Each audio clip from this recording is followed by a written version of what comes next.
अशहदु अल्ला इलाहा इल्लल्लाह।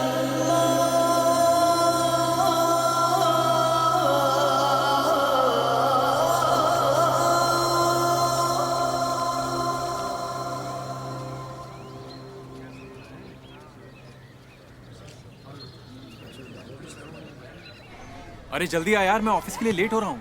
हाँ हाँ बस आ रहा हूँ बाहर।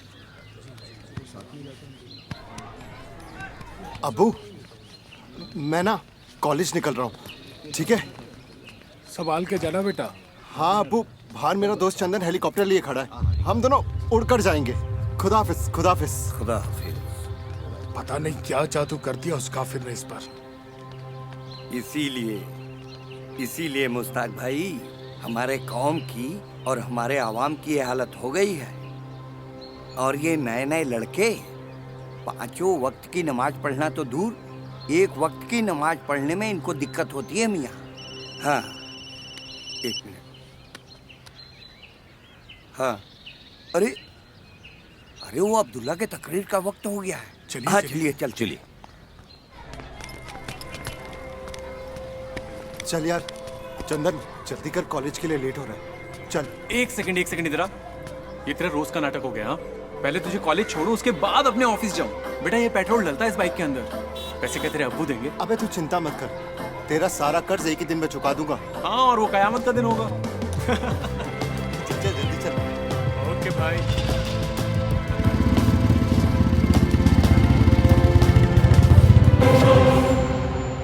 Three, two, one, go. आप ऐसा क्यों कर रहे हो सर जी? मत करो। आज देश की आपने ऐसी हालत बना दी कि जनता में मजहबी नफरत बढ़ती जा रही। लेकिन मैं तो कहूंगा, इस देश का कोई भी धर्म को मानने वाला, कोई भी मजहब को मानने वाला हर इंसान भारत माँ का बेटा है। अगर इनमें से किसी को भी तकलीफ होगी तो सबसे पहले माँ को दर्द होगा। मेरे बच्चों की कसम खाकर कहता हूं, मैं जब ये देश की हालत देखता हूं ना, मैं मेरे आंखों से आंसू आ जाते हैं। दर्द होता है मुझे, दुख होता है। मत करो हिंदू मुस्लिम, मत करो ऐसी राजनीति। हिंदू को मुस्लिम से लड़ा रहे हो आप, क्या मिलेगा आपको? चंद वोटों के लिए आप ये सब कर रहे हो। मेरी दादी कहा करती थी कि हिंदू और मुसलमान एक इंसान के दो आंखें हैं। अगर एक को भी चोट पहुंचेगी ना, तो दोनों आंखों से आंसू आएंगे।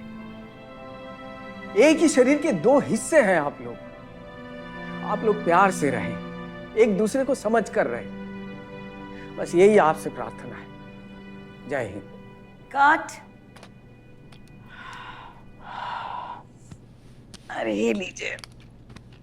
Thank you. वैसे तो आप बड़े कमाल के एक्टर हैं।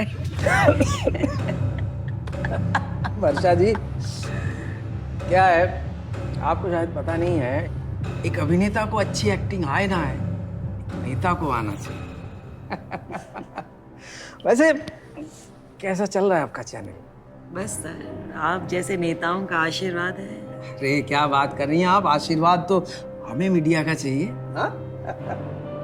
आप एक काम कीजिए, बस ये जो मेरे इंटरव्यू है इसका आधे घंटे का एक अच्छा सा बढ़िया सा पैकेजिंग करके प्रोग्राम बना दीजिए, जनता के सामने पेश कर दीजिए, और यही बेवकूफ जनता को थोड़ा और बेवकूफ बना दीजिए।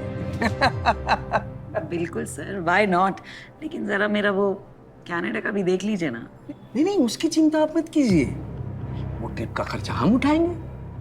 और कनाडा में हमारे चाहने वाले वहाँ है ही, वो वहाँ का देख लेंगे।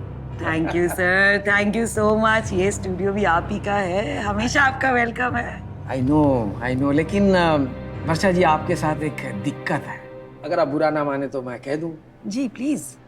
वो आपका ये जो चैनल है ये नेशनल होने के बावजूद आपका स्टूडियो लखनऊ में है, तो हमें दिल्ली से बार बार आना जाना मुश्किल होता है सर। अरे दिक्कत ये है ना सर, ये जो नया सीएम आया है ना, इलीगल कंस्ट्रक्शन के पीछे हाथ धो के पड़ गया। अब आप लोग के राज में तो नोएडा में हमारे इलीगल स्टूडियो चलते थे आराम से।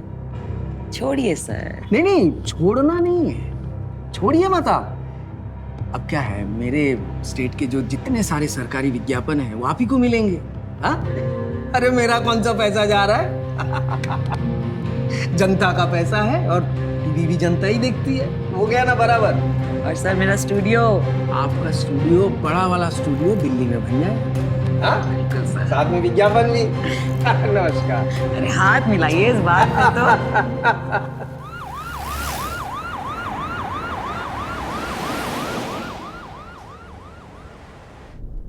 भाई साहब, मुझको ऐसा लगता है जैसे आज के इंटरव्यू के बाद में हमारा वोट बैंक बढ़ेगा और उनके वोट बैंक में सेंध भी लगेगी। My intuition vibration. नहीं कन्हैया, हम उनके वोट बैंक को छू भी नहीं पाएंगे। मतलब छू नहीं पाएंगे? मतलब उनके वोटर्स जो है ना, बहुत राष्ट्रवादी है, फुल्ली डेडिकेटेड। मेरी नजर तो कहीं और है। नजर कहीं और है? मतलब देखो, आज वो इतना पॉपुलर, इतना पावरफुल हो गया है कि देश की राजनीति में एक वैक्यूम सा क्रिएट हो गया है। जनता ये जो है, ये उस वैक्यूम के लिए कोई विकल्प नहीं ढूंढ पा रही है, और अगर सोच भी रहे हैं तो उसमें उन्हीं का दिखाई दे रहा है। इसीलिए हमें उस वैक्यूम को भरकर विकल्प बनना होगा। बात तो ठीक है, लेकिन आपको ये भूलना नहीं चाहिए कि हम वैक्यूम में घुसे हैं। वो ऐसे कि लोगों को फ्री का लालच देकर हमने बड़ी सफलताएं प्राप्त की है भाई साहब। लेकिन मेरी एक छोटी सी सजेशन है और इनपुट भी है। अगर हम विज्ञापनों पर करोड़ों रुपया खर्चा ना करके वही रुपया लोगों की भलाई के लिए खर्चा कर दें तो हमारा वोट बैंक भी स्ट्रांग हो जाएगा और साथ में हमारा बेस भी स्ट्रांग हो जाएगा। नहीं कन्हैया, तुम शायद भूल रहे हो कि आज स्थिति ऐसी है कि जो दिखता है वही बिकता है, और हमारा दिखना भी बहुत जरूरी है। हाँ, मुझे पता है कि हर चैनल पर मेरा चेहरा देखकर लोग मुझे गाली देते हैं, लेकिन गाली में भी तो पॉपुलैरिटी है ना। उनके दिल में ना सही, दिमाग में तो जगह बनी जाती है। गाली का मतलब वोट है, प्रसिद्धि है। बट मुद्दा यह है कि हम उनका विकल्प कैसे बनेंगे। हाँ, ये अच्छी सोच है। देखो, हम एक काम करेंगे, हम हिंदुओं को उनके जातियों के आधार पर जो एहसास है उनको हवा देकर आरजेपी के वोट बैंक को तोड़ेंगे और माइनॉरिटीज को कब्जे में लेंगे। सिंपल है, ये हम कर सकते हैं और करेंगे भी। लेकिन तुम एक बात याद रखना, ये जनता की भलाई के लिए ज्यादा मत सोचना। जब हड्डियों के टुकड़ों पर अगर कुत्ता पूंछ हिला ही रहा हो तो उसे चिकन की थाली नहीं परोसते। समझदार हो। कहिए भाई साहब, क्या बात कही है। और इसके एवज में हमको दिल्ली मिल गई। तुम दिल्ली सोच रहे हो कन्हैया, मैं तो पूरा हिंदुस्तान समझ बैठा हूँ।